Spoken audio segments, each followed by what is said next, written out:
నమస్తే, నేను Vamshi. Welcome to news chips. ఆంధ్రప్రదేశ్కు కేంద్రం నుంచి నిధుల రాక మొదలైనట్టుగా తెలుస్తుంది. ఒక ఆంధ్రప్రదేశ్ ప్రజలకైతే ఇది శుభవార్తనే చెప్పాలి. ఇక ఆంధ్రప్రదేశ్ రాష్ట్రానికి కొత్త రైల్వే స్టేషన్ అందుబాటులోకి రానున్నట్టుగా తెలుస్తుంది. అనంతపురం జిల్లా రాయదుర్గం పట్టణంలో నూతనంగా నిర్మించిన రైల్వే స్టేషన్ త్వరలోనే ప్రారంభం కాబోతున్నట్టుగా తెలుస్తుంది. Hubli divisional railway manager Harshakare Rayadurgam railway స్టేషన్లో జరుగుతున్న పనులను తనిఖీ చేశారు. పనులు మరింత వేగంగా జరగాలని ఆదేశాలు కూడా జారీ చేశారు. రైల్వే భద్రతపై అధికారులతో చర్చించారు. రైలు ప్రమాదాల నుంచి ఉద్యోగులతో పాటు ఇతర సిబ్బంది కూడా రక్షణ పొందాలని, అందుకు తీసుకోవాల్సిన చర్యలను హర్షకరే తెలియజేశారు. తిరుపతి రైలును పునరుద్ధరించండి అంటూ రైల్వే అధికారులు, సిబ్బంది విధి నిర్వహణలో నైపుణ్యం, భద్రతా చర్యలపై శిక్షణ పొందాలని కూడా ఆయన అభిప్రాయం వ్యక్తం చేశారు. సేఫ్టీ లైన్, విద్యుత్ సౌకర్యం, సిగ్నలింగ్ వ్యవస్థ, మెరుగైన నిర్వహణపై వారందరికీ సూచనలు కూడా చేశారు. పశ్చిమ బెంగాల్లో జరిగిన రైల్వే ప్రమాద ఘటనను ఉదహరిస్తూ భద్రతా ప్రమాణాల పెంపుపై ఏమేం చర్యలు చేపట్టాలనేది కూడా తెలిపారు. నవంబర్ నుంచి రాయదుర్గం మీదుగా తిరుపతి వెళ్లే రైలు ఆగిపోయిన విషయాన్ని కొందరు ప్రయాణికులు ఆయన దృష్టికి తీసుకొచ్చారు. దాన్ని పునరుద్ధరించడంతో పాటు మరికొన్ని ఎక్స్ప్రెస్ రైళ్లు ఆపేలా చర్యలు తీసుకోవాలని కూడా విన్నవించారు. కవచ్ ఏమైందంటున్నాయి ప్రతిపక్షాలు. దీనిపై పెద్ద ఎత్తున ఆందోళన కూడా చేస్తున్నాయి. పశ్చిమ బెంగాల్లోని డార్జిలింగ్ వద్ద రైలు ప్రమాదం చోటు చేసుకోవడంతో అందుబాటులో ఉన్న కవచ్ వ్యవస్థ ఏమైందని ప్రతిపక్షాలు ప్రశ్నించాయి. ఎదురెదురుగా 2 రైళ్లు వచ్చినప్పుడు ఢీకొనకుండా ఉండేందుకు భారతీయ రైల్వే కవచ్ పేరుతో అధునాతన వ్యవస్థను అందుబాటులోకి తెచ్చింది. అయినప్పటికీ ప్రమాదాలు జరుగుతుండటంపై దేశవ్యాప్తంగా అన్ని రాజకీయ పార్టీలు ఆందోళన వ్యక్తం చేస్తున్నాయి.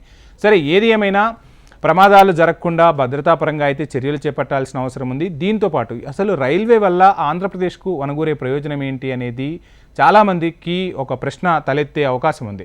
సో రైల్వే ఎందుకు అవసరము ఆంధ్రప్రదేశ్ కంటే, ఆంధ్రప్రదేశ్కు సీ పోర్టల్ ఎక్కువగా ఉంటుంది. సో ఆ సీ పోర్టల్ ద్వారా వచ్చిన ఎగుమతులు, అదేవిధంగా దిగుమతులకు సంబంధించి రైల్వేను వాటికి అనుసంధానం చేస్తే ఆంధ్రప్రదేశ్ అభివృద్ధిగా శరవేగంగా అందుకునే అవకాశాలు ఉన్నాయని కూడా చెప్తున్నారు. సీ పోర్టల్ను ఖచ్చితంగా ఈసారి అభివృద్ధి చేయబోతున్నారు.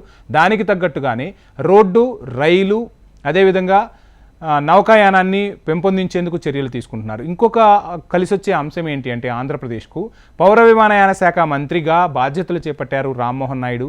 సో ఖచ్చితంగా విమానయానం వైపు కూడా ఆంధ్రప్రదేశ్ దృష్టి సారించబోతుంది. ఏ రాష్ట్రమైనా అభివృద్ధి చెందాలి అంటే ఖచ్చితంగా మౌలిక వసతులు అనేవి ఉండాలి.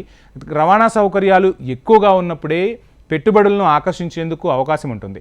సో ఈ నేపథ్యంలో వీటన్నింటిపై కూడా అటు కేంద్ర ప్రభుత్వం, ఇటు రాష్ట్ర ప్రభుత్వం కూడా ఒక చర్చ జరిపే అవకాశాలు కనిపిస్తున్నాయి. రానున్న రోజుల్లో ఆంధ్రప్రదేశ్ అభివృద్ధి వైపు అడుగులు వేసేందుకు ప్రతి అవకాశాన్ని కూడా సద్వినియోగం చేసుకోవాలని ఇప్పుడున్న ప్రభుత్వం అయితే భావిస్తుంది. దానికి తగ్గట్టుగానే అడుగులు కూడా వేస్తూ ఉంది. సో రానున్న రోజుల్లో అన్ని రకాల రవాణా మార్గాల ద్వారా ఆంధ్రప్రదేశ్ను అనుసంధానం చేయనున్నారు. ప్రతి రైల్వే స్టేషన్లు, అదేవిధంగా విమానయానాలు, అదేవిధంగా నౌకాయానాలు, పోర్టులకు సంబంధించి కూడా పెద్ద ఎత్తున చర్యలు తీసుకొని ఆ నిర్మాణాలను చేపట్టే దిశగా కూడా అడుగులు వేస్తున్నారు. ఏది ఏమైనా ఆంధ్రప్రదేశ్ త్వరగా అభివృద్ధి చెందాలని, ఏదైతే అమరావతి రాజధాని నిర్మాణంతో పాటు అక్కడ సంక్షేమంతో పాటు అభివృద్ధి కూడా జరగాలని మనము ఆశిద్దాం. ఇది ఇవాల్టి news chips. Please subscribe HM TV.